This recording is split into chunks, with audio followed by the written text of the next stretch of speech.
Good morning. आज हम लोग डिस्कस करेंगे भारतीय दंड संहिता में जो है सेक्शन 38। और इसमें सेक्शन 38 के तहत जो है आपराधिक कार्य में संयुक्त व्यक्ति विभिन्न अपराधों के दोषी हो सकेंगे। जो भी व्यक्ति आपराधिक कार्य में संयुक्त है, लगा हुआ है, तो विभिन्न अपराधों के दोषी हो सकेंगे। और इसको ज़्यादा डिटेल में नहीं पढ़ेंगे।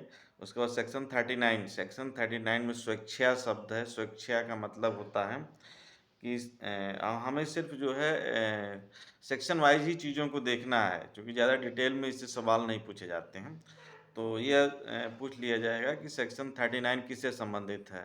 तो सेक्शन 39 जो है स्वेच्छा से संबंधित है। तो कोई व्यक्ति किसी परिणाम को स्वेच्छा कारित करता है या तब तक कहा जाता है जब वह उसे उन साधनों द्वारा कारित करता है जिनके द्वारा उसे कारित करना या उसका आशय था, या उन साधनों द्वारा कारित करता है जिन साधनों को काम में लाते समय वह यह जानता था या यह विश्वास करने का कारण रखता था कि उनसे उसका कारित होना संभाव्य है।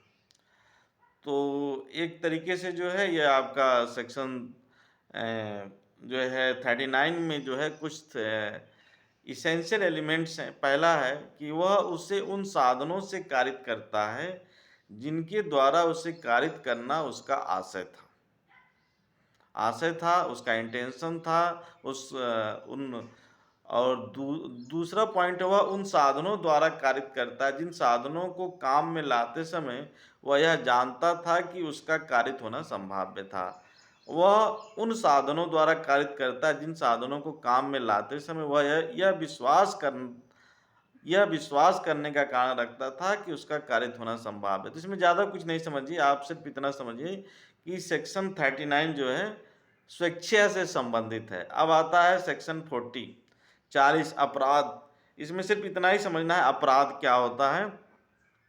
तो अपराध के बारे में यह कह रहा है कि इस धारा के खंड 2 और 3 में वर्णित अध्यायों और धाराओं में के सिवाय अपराध शब्द इस संहिता द्वारा दंडनीय की गई है, इस बात से द्योतक है। तो अध्याय 4 एवं अध्याय 5 को में जो है निम्नलिखित धाराएं हैं। सेक्शन 64, 65, 66, 67, 71, 109, 110, 112, 114 से आपका जो है सम कुछ जो सेक्शंस दिए गए हैं। इससे ज़्यादा क्वेश्चंस नहीं पूछे जाते हैं। अब जो है आपका सेक्शन 21 जो है विशेष विधि है, और सेक्शन 41 जो है आपका विशेष विधि है, और सेक्शन 42 आपका स्थानीय विधि है, और सेक्शन 43 से जो है क्वेश्चंस आते हैं एपीओ एग्जाम में। सेक्शन 43 में जो है अवैध जो है इलीगल, इससे जो है क्वेश्चन आता है कि किस सेक्शन में जो है अवैध शब्द के बारे में बताया गया है। तो उसको नोट करेंगे सेक्शन 43। तो सेक्शन 43 जो है यह अवैध तथा करने के लिए वैध रूप से आबद्ध को परिभाषित करती है। अवैध का अर्थ है एक चीज़ जो अपराध हो या एक चीज़ जो विधि द्वारा प्रतिषिद्ध हो और एक चीज़ को सिविल कार्रवाई के आधार पर उत्पन्न करती हो, तो यह चीज़ अवैध होती है। मतलब अवैध वह चीज़ है जो एक चीज़ जो अपराध हो, कोई कार्य कर रहे हैं वो चीज़ अपराध है। दूसरा है कि एक चीज़ जो विधि द्वारा विषिद्ध कोई कार्य करते हैं, जो लॉ के द्वारा जो है प्रोहिबिटेड किया गया है, वह कार्य जो है आपका इलीगल माना जाता है। और तीसरा है एक चीज़ जो सिविल कार्रवाइयों के लिए आधार उत्पन्न करता हो। अब आता है सेक्शन 44 में क्षति के बारे में बताया गया है। सेक्शन 44 किससे जो है रिलेटेड है? क्षति से रिलेटेड है। तो आपको ये चीज़ देखना है कि सेक्शन 44 में क्षति के 3 इसेंशियल एलिमेंट हैं। तो पहला इसेंशियल एलिमेंट है किसी व्यक्ति को कोई क्षति कारित करना, ऐसा क्षति अवैध रूप से कारित हुई हो और क्षति शरीर, मन, ख्याति और संपत्ति से संबंधित हो। यह रेलिवेंट है, 3 तरीके की बात करता है क्षति। क्षति जो है सेक्शन 44 में बताया गया क्षति के बारे में। और किसी व्यक्ति क्षति में 3 इसेंशियल एलिमेंट हैं। पहला है किसी व्यक्ति को कोई क्षति कारित करना, दूसरा है ऐसी क्षति अवैध रूप से कारित हुई हो, और तीसरा जो है क्षति शरीर, मन, ख्याति या संपत्ति से संबंधित हो। तो ये सेक्शंस आपको याद करना है।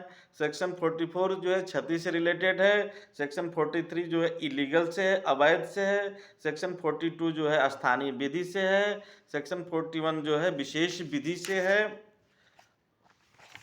और आपका सेक्शन 40 जो है अपराध से है, तो और सेक्शन 39 जो है स्वेच्छा से है। तो इसको कहीं नोट कर लीजिए, क्योंकि इसमें से उम्मीद है एक सवाल जो है पूछ लिया जाएगा कि स्वेच्छा, मान लीजिए यदि पूछ लिया जाए स्वेच्छा जो है किस सेक्शन से रिलेटेड है, तो आप सेक्शन 39 बता देंगे।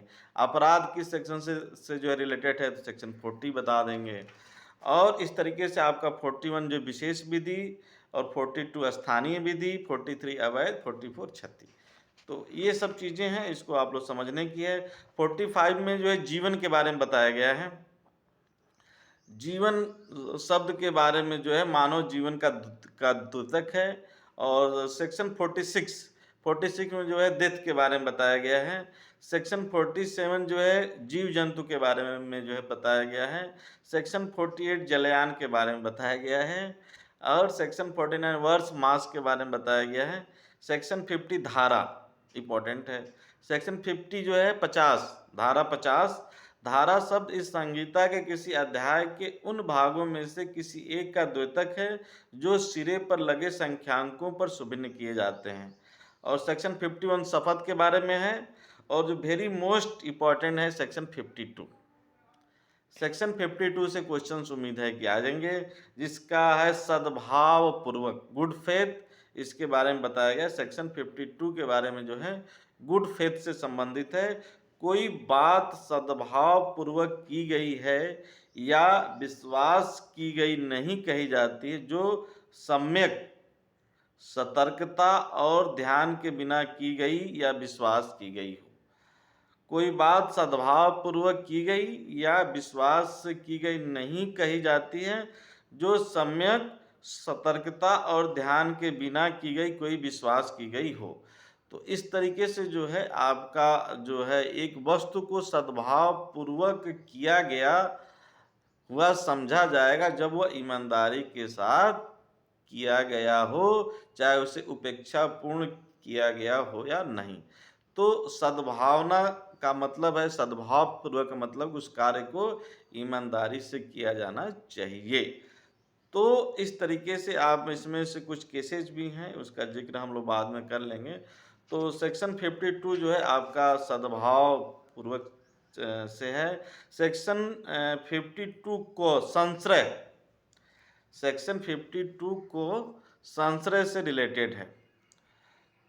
तो संश्रय जो है धारा एक, सेक्शन 52 को संश्रय से रिलेटेड है। धारा 157 में के सिवाय और धारा 130 में कहा वहाँ के सिवाय जहाँ की संश्रय संश्रित व्यक्ति की पत्नी या पति द्वारा किया गया हो। संश्रय शब्द के अंतर्गत किसी व्यक्ति को आश्रय, भोजन, पेय, धन, वस्त्र, आयुध, गोला बारूद या प्रवहन के साधन देना या किन्हीं साधनों से, चाहे वह उसी प्रकार हो या नहीं जिस प्रकार के इस धारा में परिगणित है, किसी व्यक्ति को सहायता पकड़े जाने से बचने के लिए करता है।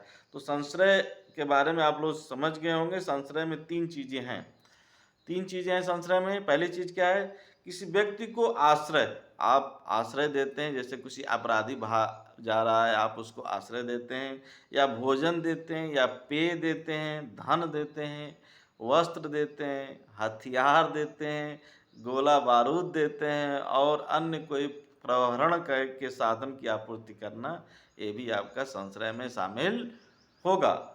दूसरा जो है, किसी व्यक्ति को उपरोक्त वर्णित साधनों या अन्यथा द्वारा कोई सहायता, इसके अतिरिक्त भी अन्यथा कोई आप सहायता करते हैं तो ये भी जो है संश्रय में शामिल होगा। तीसरा कह रहा है कि इस तरह की आपूर्ति सहायता गिरफ्तारी को टालने के उद्देश्य से दी गई हो। इस तरह की आपूर्ति या सहायता जो है गिरफ्तारी को टालने के उद्देश्य से दी गई हो। तो इस तरीके से ये आपका जो है सेक्शन 52 को कंप्लीट होता है। अब इसमें डिटेल में चूँकि नहीं पढ़ाएंगे, चूँकि ये जो है क्वेश्चंस जो है बस जो है ये पूछ लिया जाता है कि यह सेक्शन किससे किससे रिलेटेड है, या मान लीजिए पूछ लिया जाएगा कि सद्भाव पूर्वक जो है किस सेक्शन से जो है संबंधित है।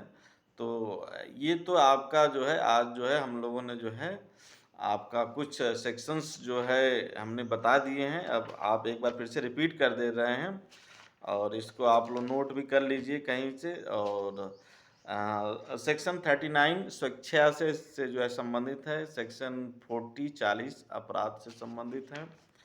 सेक्शन 41 विशेष विधि से संबंधित है। सेक्शन 42 स्थानीय विधि से संबंधित है। सेक्शन 43 अवैध से संबंधित है। सेक्शन 44 क्षति से जो है संबंधित है। सेक्शन 45 जीवन से जो है संबंधित है। सेक्शन 46 जो है डेथ से संबंधित है। सेक्शन 47 जीव जंतु से जो है संबंधित है। सेक्शन 48 जलयान से संबंधित है। सेक्शन 49 वर्ष मास से जो है संबंधित है। सेक्शन 50 धारा से संबंधित है। सेक्शन 51 जो है शपथ से संबंधित है। सेक्शन 52 जो है सद्भाव पूर्वक से संबंधित है। सेक्शन 52 को जो है आपका संशय से संबंधित है। तो ये सारी चीज़ें हैं, इन्हीं सेक्शंस को आप लोग नोट कर लीजिए। और इसको खास करके उन छात्रों के लिए मेरा सजेशन है कि जो छात्र पहली बार एपीओ के एग्ज़ाम में बैठ रहे हैं, वह हर एक सेक्शन पर ध्यान दें, हर एक चैप्टर को ध्यान दें। और अपना जो जो मतलब पढ़ाते वक़्त जिन पर मैं विशेष फ़ोकस कर रहा हूँ, उसको अलग से नोट कर लें, चार्ट बना लें उसका। और पहली बार सफलता पाने के लिए आपको बहुत मेहनत करनी पड़ेगी। आप किसी की झांसे में ना आइए कि आपको ऐसे पढ़ लेंगे तो यह हो जाएगा। आपको पूरा पढ़ना पड़ेगा और जो इम्पोर्टेंट होंगे उनको अलग से पढ़ना पड़ेगा। तो जो लोग पहली बार जो छात्र ये पीयू की परीक्षा में शामिल हो रहे हैं, वह यदि मेरे द्वारा पर डे यदि लेक्चर्स दिए जा रहे हैं, उस लेक्चर्स को यदि ध्यान से सुनें। और यदि उनको कहीं समझ में नहीं आ रहा है तो उसके बारे में जो है नीचे कमेंट्स कर दें और शेयर करें। और जो है मेरे आपका एक लाइक हमारे लिए उत्साहवर्धन का काम करता है। तो ज़्यादा से ज़्यादा शेयर करें, लाइक करें, कमेंट्स करें, सब्सक्राइब करें। और मेरा फ़ोन नंबर है 9140743029 जो है 3029 91 40 74 30 29। तो thank you very much all students.